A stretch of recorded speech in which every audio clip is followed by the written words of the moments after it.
Aujourd'hui, je vais un petit peu sortir de l'univers hugolien, des cathédrales romanesques, etc. pour aborder un sujet un petit peu plus complexe, mais j'espère que vous allez l'apprécier. Allez, c'est parti!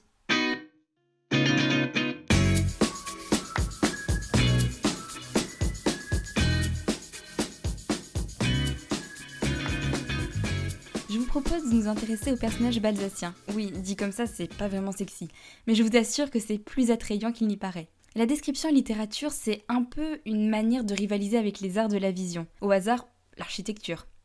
Traditionnellement, décrire, c'est donner une image aussi fidèle que possible d'un lieu, d'un objet ou d'un personnage. On dit que la description suspend l'action. Cependant, quelques nuances sont à apporter. Il arrive que la description soit le fait non d'un narrateur, mais du personnage qui évolue au fur et à mesure qu'il découvre le paysage. Ce procédé ne s'apparente pas à un cours de géographie, mais bien à une entrée dans le théâtre des opérations et donc au cœur de l'action. Il semblerait que c'est en décrivant que l'on fait avancer une histoire. Ainsi, le roman Béatrix s'ouvre sur une description de la ville de Guérande. On y retrouve, je cite, la physionomie des siècles féodaux. Or, c'est de cette vieille noblesse qu'est imprégné le roman. Je reste ici dans une description topographique. Mais de façon encore plus troublante, Balzac passe de la ville à la description presque chirurgicale de la maison des du Guénic, membres exemplaires de la noblesse bretonne en question. Je cite. Quant aux dispositions et au mobilier des étages supérieurs, ils ne peuvent que se présumer, d'après la description de ce rez-de-chaussée, d'après la physionomie et les mœurs de la famille. Depuis 50 ans, les du Guénic n'ont jamais reçu personne ailleurs que dans les deux pièces, ou respiré, comme dans cette cour et dans les accessoires extérieurs de ce logis, l'esprit, la grâce, la naïveté de la vieille noble Bretagne. Plus loin on peut lire « Chacun pensera que les choses ont dominé les êtres. Il est des monuments dont l'influence est visible sur les personnes qui vivent alentour. » La description poussiéreuse et pesante de la maison des du Guénic fige les personnages dans un temps passé. Le monument devient reflet des êtres qui y vivent. Une noblesse hermétique au dynamisme parisien. Je cite. « Vous connaissez la cage, voici l'oiseau », écrit Balzac dans Modeste Mignon. On remarque finalement que chez Balzac, la description ne reflète pas une réalité, elle la construit. Mais l'entreprise littéraire ne relève pas uniquement de la construction. Elle relève également de la destruction pour proposer une nouvelle vision du monde. Par exemple, on remarque une analogie entre l'homme et le milieu dans Eugénie Grandet. Je cite. « La forte charpente du bonhomme fut aux prises avec la destruction. » La phrase de Balzac exprime ici l'avarice poussée à son paroxysme.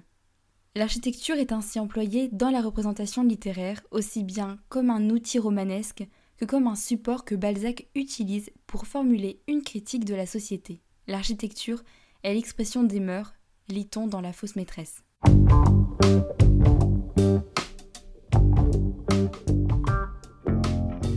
Mais rentrons un peu plus dans le vif du sujet. Genette, un critique littéraire et théoricien de la littérature française, ce monsieur a écrit Figure 3. Dans cet ouvrage, il étudie les fonctions du narrateur. Et en fait, il se rend compte que c'est pas que le fait de raconter l'histoire, il existe d'autres fonctions propres au narrateur. Dans le cadre de la dimension architecturale de l'œuvre, Genette, reprenant les termes de Georges Blin qui parlait d'indication de régie, utilise l'expression fonction régie. Celle-ci se caractérise par la dimension métalinguistique du texte narratif. En gros, c'est lorsque le narrateur intervient dans un discours pour l'organiser. Il est régisseur.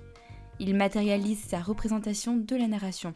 Pour rester en lien avec l'architecture, c'est comme s'il concevait un espace par le langage et l'écriture et en bâtit l'édifice.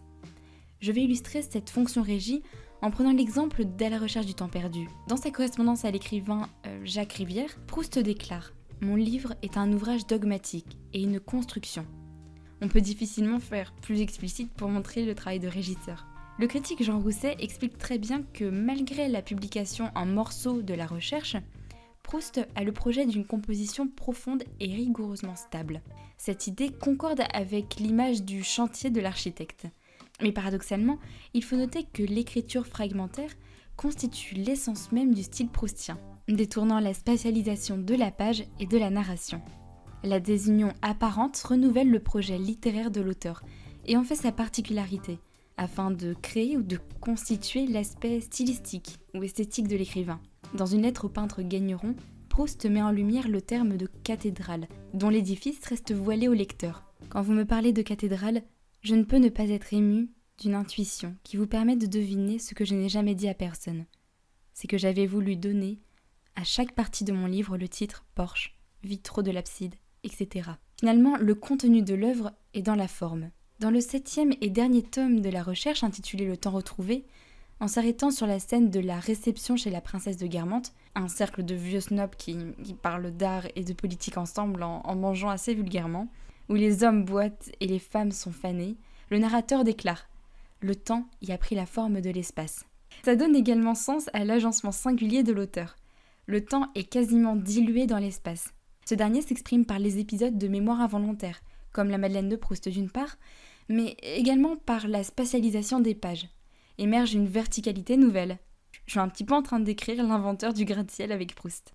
Pour matérialiser l'idée du bâtiment, par extension du lieu clos capable de toucher directement le lecteur, je voulais prendre l'exemple du théâtre. Je triche un peu en transformant mon lecteur en spectateur. Mais après tout, Chateaubriand, dans son voyage de Paris à Jérusalem, invite à cette confusion. Il fait du lecteur, le temps d'une petite pause parmi les ruines du Parthénon, un spectateur. Je vous donne un petit aperçu. Ce tableau de l'Attique, ce spectacle que je contemplais, avait été contemplé par des yeux fermés depuis 2000 ans. Plus loin, il poursuit. D'autres hommes, aussi fugitifs que moi, viendront faire les mêmes réflexions sur les mêmes ruines. Pour se concentrer un peu plus sur le théâtre, je me suis appuyée sur les travaux de Daniel Pauly. Le professeur d'architecture a mis en avant 2 idées principales. La période de révolution de l'espace, allant jusqu'à exploser les limites de cet espace, et la quête d'une relation entre l'espace du jeu et l'espace du public. Donc il a d'abord travaillé sur le lien entre l'organisation scénique et la construction théâtrale. Dans les années 20, on note une révolution spatiale. Donc c'est un courant de modernité architecturale européen qui marque l'importance du rapport entre la scène et la salle. Il y a en fait une volonté de trouver des formes originales pour accueillir une expérience théâtrale nouvelle. Pour ça, on a la possibilité de dépasser les limites du cadre, voire de les détourner. Et en parlant de ça, je pensais à Festen, une performance filmique et théâtrale de Cyril Test et de son collectif. Donc cette représentation, j'ai pu la voir en 2019. Le spectateur peut voir l'intrigue principale dans la salle à manger, donc c'est au milieu de la scène, mais elle se complète par un travail spatial au niveau des coulisses. L'intrigue est exportée vers l'extérieur de la scène centrale. Cette révolution s'établit en lien avec une critique de la forme scénique italienne traditionnelle, qui donne au décor peint une simple fonction conventionnelle.